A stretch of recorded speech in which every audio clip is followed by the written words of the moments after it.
एजेंडों पर निर्णय हुआ है। प्रथम एजेंडा जो है राज्य में नई औद्योगिक नीति के बारे में मैं अनुरोध करूंगा कि मुख्य सचिव महोदय इस पर ब्रीफ करें। नमस्कार। माननीय मुख्यमंत्री महोदय ने 15 अगस्त के संबोधन में राज्य में महत्वपूर्ण घोषणाएं की थी। उस क्रम में अगले 5 वर्षों में राज्य में 1 करोड़ अतिरिक्त रोजगार के अवसर सृजित करने की भी घोषणा की गई थी। उस घोषणा के अनुपालन में आज मंत्रिपरिषद ने बहुत ही महत्वपूर्ण नीति निर्णय लिया गया है, जिसके अंतर्गत Bihar industrial investment promotion policy 2016 जो अभी लागू है, उस पॉलिसी में एक विशेष पैकेज आज घोषित किया गया है, जो 31 मार्च 2026 तक जो निवेशक आवेदन करेंगे उनके लिए इस पैकेज का लाभ मिल सकेगा। इस पैकेज में कई प्रावधान हैं, जिसमें से कुछ महत्वपूर्ण प्रावधानों के बारे में आपके माध्यम से सभी लोगों को जानकारी हम लोग देना चाहते हैं। पहला एक बहुत बड़ा निर्णय है, राज्य में उद्योग स्थापित करने वाली बड़ी कंपनियों को, बड़े निवेशकों को निःशुल्क जमीन हस्तांतरण का निर्णय लिया गया है। बियाडा के इंडस्ट्रियल एरियाज में वैसे निवेशक जो 100 करोड़ इन्वेस्टमेंट करते हैं और 1000 प्रत्यक्ष रोजगार सृजित करते हैं, उनको परियोजना के हिसाब से 10 एकड़ तक की भूमि निःशुल्क दी जा सकेगी। दूसरी कैटेगरी है कि यदि 1000 करोड़ रुपए का निवेश करते हैं तो उनको 25 एकड़ तक की भूमि डिपेंडिंग ऑन द प्रोजेक्ट दी जा सकेगी। और तीसरा है कि जो फॉर्च्यून 500 कंपनीज है, वो यदि कोई निवेश करते हैं राज्य में तो उनको 10 एकड़ तक की भूमि depending on the project site दी जा सकेगी। तो इससे राज्य में जो बड़ी कंपनियां हैं और बड़े निवेशक हैं, उन्हें भूमि सुगमता से मिल पाएगी बियाडा के इंडस्ट्रियल एरियाज में।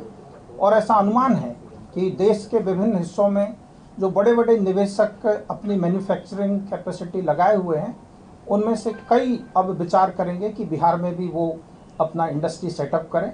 और इन 3 तरह के निवेशकों को जो निःशुल्क जमीन का निर्णय लिया गया है, इसमें अब तक जो प्रारंभिक उद्योग विभाग की चर्चा हुई है निवेशकों से, बहुत ही सकारात्मक रेस्पॉन्स नज़र आ रहा है। आने वाले समय में निश्चित ही बड़े बड़े इंडस्ट्रीज राज्य में इंडस्ट्री सेटअप करेंगे। ये जो भूमि है, ये मात्र 1 रुपये के टोकन पर दी जाएगी और बाकी जितने निवेशक हैं उनको इस पैकेज की अवधि में, इन 3 कैटेगरी के अलावा जितने बाकी निवेशक हैं, उनको इस पैकेज की अवधि में यदि राज्य में वो निवेश करने का आवेदन देते हैं तो जो बियाडा की लैंड रेट है उसमें 50% डिस्काउंट देने का भी कैबिनेट ने आज निर्णय लिया है। इसका अर्थ ये हुआ कि 31 मार्च 2026 तक देश के जो निवेशक बिहार राज्य में उद्योग स्थापित करने का मन बनाते हैं, निर्णय लेते हैं, उनको एक बहुत ही मेजर रिलीफ लैंड की अवेलेबिलिटी के मामले में सरकार ने आज मंत्रिपरिषद ने मंजूर किया है। जहाँ तक वित्तीय इंसेंटिव का प्रश्न है, इसमें 3 विकल्प दिए गए हैं। निवेशक की अपनी इच्छा है कि वे 3 में से कौन से विकल्प को चुनते हैं, लेकिन 3 ऑप्शंस निवेशकों के पास है। Depending on the viability of the project वो अपना निर्णय ले सकते हैं। पहला ऑप्शन ये है कि यदि कोई टर्म लोन पर टर्म लोन फाइनेंशियल इंस्टीट्यूशन से लेते हैं और उस पर इंसेंटिव ऑन इंटरेस्ट मांग करते हैं, तो इंटरेस्ट सबवेंशन जो पहले 20 करोड़ रुपए अधिकतम अनुमान्य था, उसको आज मंत्रिपरिषद ने 40 करोड़ की सीमा तक बढ़ा दिया है। यानी इंटरेस्ट सबवेंशन जो 2016 की पॉलिसी में सामान्यतः चल रहा था, उसको इस पैकेज की अवधि के लिए डबल कर दिया गया है। और इसमें साथ ही साथ 100% तक SGST रीइंबर्समेंट भी अलाउ किया गया है। यानी कोई निवेशक यदि इंटरेस्ट सबवेंशन का ऑप्शन लेते हैं तो उनको 40 करोड़ रुपए तक का interest subvention plus 100% SGST refund का प्रावधान अनमान्य होगा। दूसरा ऑप्शन ऐसा है कि जो मात्र SG/ST का रीइंबर्समेंट चाहते हैं, जो इंटरेस्ट सबवेंशन नहीं लेना चाहते हैं, उनको नेट SG/ST रीइंबर्समेंट जो हो सकता है उसका 300% तक, अप्रूव्ड प्रोजेक्ट कॉस्ट के 300% तक 14 साल तक SG/ST का रीइंबर्समेंट किया जा सकेगा। यानी जो लोग टैक्स में मेजर रिलीफ लेना चाहते हैं उनके लिए ये ऑप्शन नंबर 2 है। और तीसरा ऑप्शन जो कैपिटल सब्सिडी के बारे में है, प्रोजेक्ट कॉस्ट का 30% तक की सीमा तक कैपिटल सब्सिडी दी जा सकेगी। निवेशक के ऊपर है कि वो इनमें से कौन सा विकल्प चुनते हैं और उनकी जो वायबिलिटी है उस हिसाब से वो अपना निर्णय ले सकेंगे।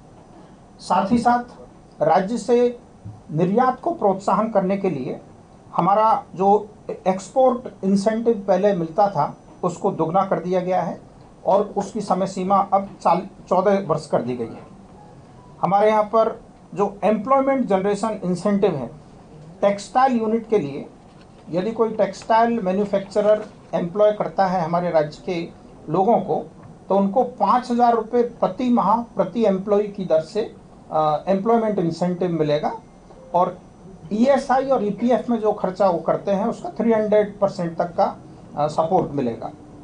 टेक्सटाइल के अलावा बाकी जो यूनिट्स है उनको 2,000 रुपये पर मंथ पर एम्प्लॉय की दर से एम्प्लॉयमेंट जनरेशन इंसेंटिव मिलेगा और ESI और EPF का 100% सपोर्ट मिलेगा। इसी तरह स्किल डेवलपमेंट को प्रमोट करने के लिए प्रत्येक वर्कर के लिए 20,000 रुपये तक का स्किल डेवलपमेंट इंसेंटिव अनुमान्य किया गया है। राज्य में पर्यावरण संरक्षण को बढ़ावा देने के लिए environmental protection incentive 25% of reimbursement up to ₹1 crore का प्रोविजन किया गया है। राज्य में रिन्यूएबल एनर्जी को बढ़ावा देने के लिए रिन्यूएबल एनर्जी यूजेज इंसेंटिव के रूप में 20% तक लगभग 6 लाख रुपये मैक्सिमम तक अनुमान्य किया गया है। साथ ही साथ कॉमन फैसिलिटी सेंटर डेवलपमेंट के लिए इंसेंटिव एवं पेटेंट रजिस्ट्रेशन, क्वालिटी सर्टिफिकेशन आदि के लिए भी सपोर्ट का प्रोविजन किया गया है। इस संबंध में विस्तृत नीति आज उद्योग विभाग द्वारा जारी कर दी जाएगी और आपको यह प्रेस नोट दिया गया है जिसमें विस्तृत जानकारी दी गई है। इसी क्रम में मैं आपको यह भी बताना चाहता हूं कि राज्य सरकार ने जुलाई 2024 में एक सैद्धांतिक कैबिनेट डिसीजन लिया था कि हम सभी जिलों में जहां पर इंडस्ट्रियल पार्क्स नहीं हैं या जहां इंडस्ट्रियल पार्क्स में ज़मीन नहीं बची है वहां नए इंडस्ट्रियल पार्क स्थापित करने के लिए लैंड एक्वायर करेंगे। मुझे प्रसन्नता है आपको ये संसूचित करते हुए कि पिछले 1-1.25 वर्ष में राज्य सरकार ने 32 नए इंडस्ट्रियल पार्क्स के लिए 14,600 एकड़ जमीन के अर्जन की स्वीकृति प्रदान की है।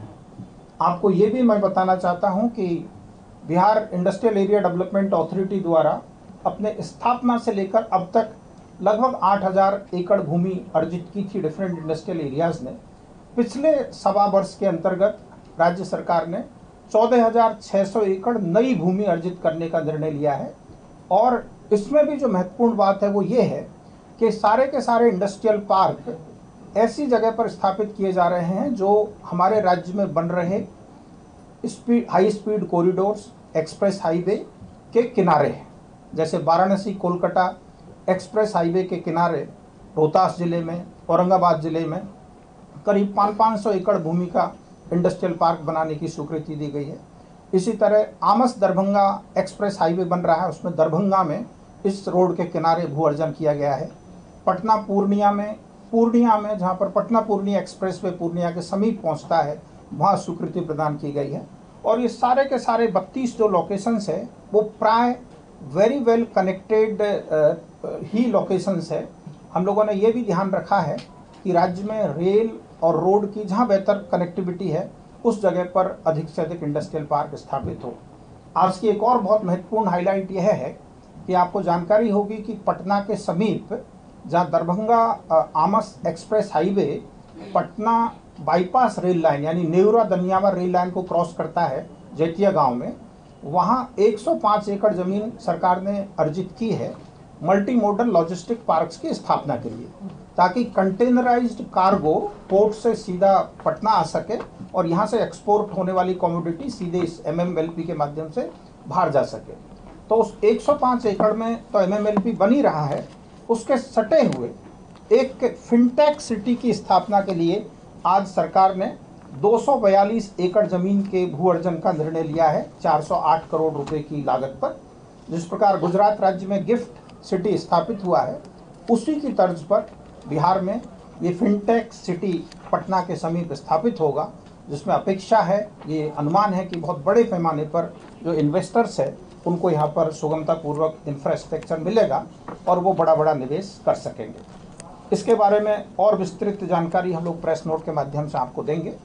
आज हमें यह जो है मार्गदर्शन था कि इस महत्वपूर्ण निर्णय के बारे में हम लोग आके आपको जानकारी दें और मंत्रिपरिषद द्वारा लिए गए बाकी जो 25 निर्णय हैं उसके बारे में मेरे साथी डॉक्टर एस सिद्धार्थ ब्रीफिंग जारी रखेंगे। Thank you very much. धन्यवाद सर।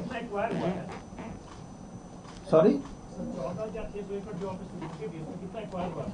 14,600 एकड़ में पिछले एक वर्ष में 700 गवर्नमेंट का ट्रांसफर हो गया अभी है, तक 2000 ट्रांसफर होने की प्रक्रिया में। हाँ, इसमें से 2700 एकड़ जमीन प्राय गवर्नमेंट लैंड है, जिसमें 700 एकड़ ट्रांसफर होकर बीएडा को दिया जा चुका है, 2000 ट्रांसफर की प्रोसेस में है और बाकी भू अर्जन के विभिन्न चरणों में है, जिसमें सबसे पहले SIA हो रहा है सभी जगह पर, तो SIA का काम चल रहा है और अगले 2-3 वर्षों के अंतर्गत ये सारी भूमि का अर्जन कर लिया जाएगा। और हमें पूरा विश्वास है कि इतने बड़े पैमाने पर राज्य में भूमि की उपलब्धता होने पर जो निवेशक है उनको भूमि के लिए कोई अनिश्चितता नहीं रहेगी और राज्य में निवेश के माहौल को एक तीव्र गति निश्चित ही मिल पाएगी। धन्यवाद। शांति पे बैठिए। नमस्कार। आज मंत्रिपरिषद में 26 एजेंडों पर निर्णय हुआ है, 26 एजेंडा। सबसे महत्वपूर्ण जो निर्णय हुआ है वह है राज्य में नई औद्योगिक नीति की घोषणा की गई है, जिसे बिहार औद्योगिक निवेश प्रोत्साहन पैकेज 2025 के नाम से दिया गया है। यह जो पैकेज है ये माननीय मुख्यमंत्री जी के 15 अगस्त का जो अभिभाषण था गांधी मैदान में, उसके आलोक में ये पैकेज की स्वीकृति दी गई है, जिसमें बहुत सारे जो रियायतें हैं उसको दुगना कर दिया गया है और साथ ही साथ बड़े उद्योग लगाने के लिए निःशुल्क भूमि का भी प्रदान किया गया है। दूसरा एक महत्वपूर्ण निर्णय राज्य सरकार ने लिया है, यह मंत्रिमंडल सचिवालय का सिविल एविएशन डिपार्टमेंट का है। इसमें बिहार राज्य से अंतर्राष्ट्रीय उड़ान को प्रोत्साहन करने के लिए BGF राशि की घोषणा की गई है। यह बिड के माध्यम से एयरलाइन ऑपरेटर्स को दी जाएगी। इसमें पटना काठमांडू को अधिकतम 5 लाख प्रति राउंड ट्रिप का BGF वायबिलिटी गैप फंडिंग दिया जाएगा। गया शारजाह को 10 लाख रुपए प्रति राउंड ट्रिप दिया जाएगा। गया बैंकॉक को 10 लाख रुपए प्रति राउंड ट्रिप दिया जाएगा। गया कोलंबो को 10 लाख रुपए प्रति राउंड ट्रिप दिया जाएगा और गया सिंगापुर को 10 लाख रुपए प्रति राउंड ट्रिप दिया जाएगा। यह इसीलिए, ये जो वायबिलिटी गैप फंडिंग है यह इसीलिए दिया जा रहा है ताकि एयरलाइन ऑपरेटर्स को बिहार से जो इंटरनेशनल उड़ान ले जाना होगा या संचालन करना होगा, उनकी जो वायबिलिटी है वो ऑप्शन रहे और साथ ही साथ और भी एयरलाइन इस प्रोत्साहन के बाद इस राज्य से इंटरनेशनल विमान उड़ सकेंगे। ये बिड के माध्यम से होगा और ये वायबिलिटी गैप फंडिंग का अधिकतम लिमिट है। समाज कल्याण विभाग एक प्रस्ताव था जिसमें राज्य के दिव्यांग व्यक्तियों के लिए एक नई योजना घोषित की गई है। यह मुख्यमंत्री दिव्यांगजन शक्तिकरण योजना है और ये बिल्कुल अल्पसंख्यक उद्यमी योजना के तर्ज पर ही है। 10 लाख रुपए में 5 लाख रुपए ऋण और 5 लाख रुपए सब्सिडी है और इसमें कुल राशि जो है संचालन के लिए यह इस योजना के 10 करोड़ 25 लाख रुपए इसमें व्यय होंगे। ये बिल्कुल जो अल्पसंख्यक उद्यमी मुख्यमंत्री अल्पसंख्यक उद्यमी योजना है उसी तर्ज पर है। खाद्य एवं उपभोक्ता संरक्षण विभाग का जो हमारे PDS डीलर्स हैं उनके लिए निर्णय नया लिया गया है, जिसके अंतर्गत राष्ट्रीय खाद्य सुरक्षा अधिनियम 2013 के तहत डीलर कमीशन का बढ़ा दिया गया है। इसमें आपको जानकारी होगा कि कुल 90 रुपये प्रति क्विंटल डीलर कमीशन निर्धारित थी। अब इसको बढ़ाकर अतिरिक्त डीलर कमीशन 47 रुपये अतिरिक्त इसमें अब दिए जाएंगे। 90 के ऊपर अब 47 रुपये और अतिरिक्त दिया जाएगा। तो इसके अंतर्गत 258 करोड़ इसमें व्यय होंगे। तो 90 रुपये प्रति क्विंटल पहले निर्धारित थी, अब अतिरिक्त डीलर कमीशन के रूप में 47 रुपये प्रति क्विंटल दिया जाएगा। यह मंत्रिपरिषद ने यह निर्णय लिया है। कृषि विभाग का कृषि सलाहकार योजना के अंतर्गत हमारे जो किसान सलाहकार हैं हमारे क्षेत्र में, उनका मानदेय अब 13,000 को बढ़ाकर 21,000 कर दिया गया है। तो हमारे किसान सलाहकार जो हैं अब उनका 13,000 बढ़ा के 21,000 कर दिया गया है। इसके अंतर्गत 67 करोड़ 87 लाख 10,000 रुपये इसमें व्यय होंगे। आपको जानकारी होगा, इस योजना के अंतर्गत 38 जिलों में राज्य में किसान सलाहकार का स्वीकृत बल 8,463 है, जिसके विरुद्ध अभी वर्तमान में 7,047 लोग कार्यरत हैं, 7,047। अब यह मानदेय जो है 13,000 को बढ़ाकर 21,000 कर दिया गया है। बाल एवं किशोर श्रम उन्मूलन, हमारे जो बाल श्रम है उसके उन्मूलन के संबंध में एक नई पॉलिसी रणनीति आई है, जिसे राज्य रणनीति एवं कार्य योजना 2025 कहा गया है। इसमें जो हमारे बाल श्रम हैं उनका पुनर्वास और किस प्रकार बाल श्रम को हम लोग अवॉइड कर सकते हैं, किस पर इस पर रोकथाम कर सकते हैं, शिक्षा में, स्वास्थ्य में और विभिन्न विभागों में जो कार्यरत योजना है उसका एकीकरण करके कैसे हमारे बाल श्रम उन्मूलन अभियान को चलाया जाए, इसके संबंध में एक विस्तृत नीति राज्य सरकार ने स्वीकृत की है। जल संसाधन विभाग द्वारा पटना मुख्य नहर के बाएं से सोन सुरक्षा तटबंध पर बैदराबाद एवं राष्ट्रीय राजमार्ग 139 से पालीगंज वितरणी के शीर्ष नियामक तक एवं पालीगंज वितरणी के सेवा पथ पर पालीगंज शीर्ष नियामक के कोरियम मोड़ तक कालीकृत सड़क का निर्माण किया जाएगा। इसके अंतर्गत 100 करोड़ रुपए की प्रशासनिक स्वीकृति दी गई है। पथ निर्माण बेनीपुर अंतर्गत कुशेश्वर स्थान NH56 से फुलतोड़ा घाट पथ 00 से 20.80 किलोमीटर लंबाई पथ का प्रशासनिक स्वीकृति दी गई है। इसके अंतर्गत कुल पुनरीक्षित जो प्रशासनिक स्वीकृति अब यह 381 करोड़ 22 लाख रुपए होगी। विभिन्न औद्योगिक क्षेत्र का निर्माण के लिए भूमि का अधिग्रहण किया जा रहा है, जैसे कि आपको औद्योग के ब्रीफिंग में कहा गया। बिहार में औद्योगिक क्षेत्र के विस्तार हेतु भोजपुर आरा जिला अंतर्गत अंचल तरारी में औद्योगिक क्षेत्र निर्माण किया जाएगा। इसके अंतर्गत 249 एकड़ भूमि अधिग्रहित की जाएगी और इसके अंतर्गत 52 करोड़ 62 लाख 22,910 रुपये व्यय होंगे।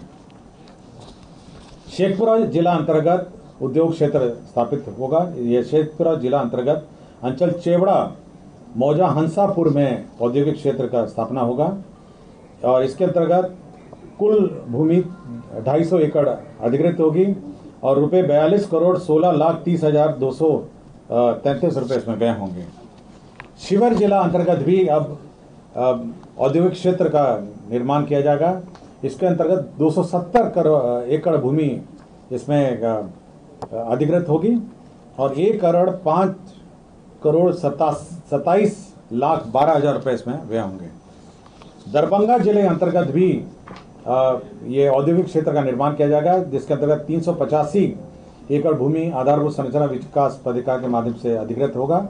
इसमें 3 अरब 76 करोड़ 7 लाख 79,329 करोड़ व्यय होंगे। पटना पूर्णिया एक्सप्रेस वे के समीप पूर्णिया जिला अंतर्गत अंचल के नगर के मौजा बिठनौली में ये औद्योगिक क्षेत्र निर्माण किया जाएगा। इसके अंतर्गत 279 एकड़ भूमि का अधिग्रहण किया जाएगा और इसमें 66 करोड़ 91 लाख 91,318 रुपये व्यय होंगे। आपको जानकारी दी गई थी कि पटना जिला अंतर्गत अंचल फतुआ में मल्टी मॉडल लॉजिस्टिक पार्क परियोजना के सटे भूभाग में गिफ्ट सामान औद्योगिक गिफ्ट जो सिटी आप सुनते होंगे उसके समान रूप से एक औद्योगिक परियोजना के अंतर्गत फिनटेक सिटी विकसित किया जाएगा। ये मौजा जैतिया में होगा और इसके अंतर्गत 408 करोड़ 81 लाख 3,500 रुपये इसमें व्यय होंगे। ये फिनटेक सिटी आपके जो मल्टी मॉडल हब है उसके बिल्कुल सटे होगा और इसके अंतर्गत फिनटेक सिटी का निर्माण इसमें किया जाएगा। इसमें जिसमें राज्य में वित्तीय सेवाओं, नवाचार आधारित उद्यमों, उन्नत तकनीक तथा निर्यात उन्मुख उद्योगों को एक ही परिसर में समावेशित कर एक प्रतिस्पर्धा तंत्र तैयार किया जाएगा। तो ये एक बहुत ही हाई एंड फिनटेक सिटी का निर्माण किया जाएगा। ऊर्जा विभाग के अंतर्गत जो हमारे राज्य जल विद्युत निगम हैं, उनके 12 वर्तमान में निर्माणाधीन हैं।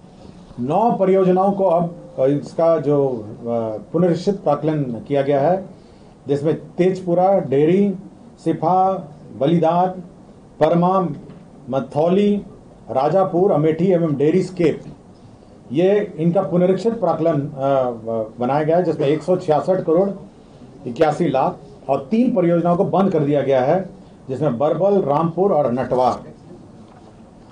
विधि विभाग का न्याय मंडल समस्तीपुर का अंतर्गत अनुमंडलीय व्यवहार न्यायालय रोसड़ा में 15 कोर्ट भवन, एम्यूनिटी भवन और हाजत भवन का निर्माण किया जाएगा। स्वास्थ्य विभाग में जो महावीर आयुर्वेदिक संस्था है पावापुरी, हमारा जो मेडिकल कॉलेज है, उसमें जो आर्बिट्रेशन अवार्ड है, उसके तहत एक मुश्त 150 करोड़ रुपए का प्रावधान सहित कुल राशि 7 अरब 46 करोड़ 64 लाख का पुनरीक्षित प्राक्कलन, उस परियोजना का पुनरीक्षित प्राक्कलन स्वीकृत किया गया। आपको याद होगा पिछली बार वैशाली जिला अंतर्गत जो स्तूपा है, उसके निकट में एक 5 सितारा होटल पीपीपी मॉडल में निर्माण का रिजॉर्ट का प्रस्ताव था, उसमें आंशिक संशोधन किया गया है। अब वो 5 एकड़ भूमि में बनेगा और होटल या रिजॉर्ट का उसमें ऑप्शन है। होटल या रिजॉर्ट है 5 एकड़ की भूमि में। पिछली बार 10 एकड़ का था, उसको घटा के 5 कर दिया गया। और पिछली बार केवल रिजॉर्ट था, अब ये होटल कम या रिजॉर्ट है। गृह विभाग में ERSS मिर साइट कमांड कंट्रोल सेंटर में 132 पदों का स्वीकृत हुआ है। मौजा बांका जिला अंतर्गत अंचल कटोरिया में यह सिपाही प्रशिक्षण केंद्र के लिए भूमि का स्थानांतरण हुआ है। सारण जिला अंतर्गत अंचल जलालपुर मौजा बंगरा में ये मत्स्य एवं पशु संसाधन विभाग को शिक्षा विभाग की भूमि का स्थानांतरण हुआ है 15.5 एकड़। इसमें डेयरी प्रोजेक्ट प्लांट लगाया जाएगा। पटना जिला अंतर्गत फुलवारी अंचल में मौजा जगनपुरा में मेट्रो रेल कॉरपोरेशन को सशुल्क जमीन का स्थानांतरण हुआ है। और गया जिला अंतर्गत अंचल नगर गया के मौजा दुर्बे में खेल मैदान के लिए खेल विभाग को भूमि का स्थानांतरण हुआ है। राजस्व एवं भूमि सुधार विभाग में जो डेटा एंट्री ऑपरेटर हैं, उनको उनकी सेवा प्राप्त करने के लिए CSE e governance services India limited को नामांकन पे यह कार्य दिया गया है। और आनंद अभिषेक, ये सामान्य प्रशासन विभाग है, परीक्षमान असैनिक न्यायाधीश कन्याकोटि, इनको डिस्चार्ज फ्रॉम सर्विस किया गया है। तो कुल 26 एजेंडों पे आज निर्णय हुआ है। धन्यवाद। किसी को कुछ पूछना हो? सर जैसे वो एयर मार्क जरा से बता दिया जाए, कितना से थोड़ा सा एक बार फिर से लाइन एयर मार्क वाला लाइन, अरे कैबिनेट का अपना गया। इसमें जो है इंटरनेशनल रूट को प्रमोट करने के लिए 5 रूट अभी आइडेंटिफाई किए हैं। इसमें है पटना काठमांडू, इसमें न्यूनतम यात्री संख्या है 150 और एक राउंड आने और जाने का जो ट्रिप है वो 5 लाख रुपए दिए जाएंगे, 5 लाख रुपए।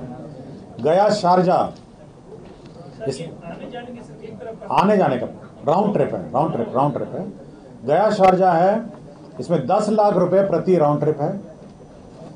गया बैंकॉक है, इसमें 150 यात्री कम से कम होने चाहिए, 10 लाख रुपए प्रति राउंड ट्रिप है। गया कोलंबो श्रीलंका 10 लाख रुपए प्रति राउंड ट्रिप है। और गया सिंगापुर 10 लाख रुपए प्रति राउंड ट्रिप, मतलब उत्तर दक्षिण पूर्व पश्चिम एक जगह है। मतलब छोटा प्लेन नहीं ले जा सकते आप, 150 कम से कम होना चाहिए, बड़ा प्लेन होना चाहिए। वो खाली जाए या मतलब कम से कम नहीं, उसकी सीटें होनी चाहिए, यात्री क्षमता।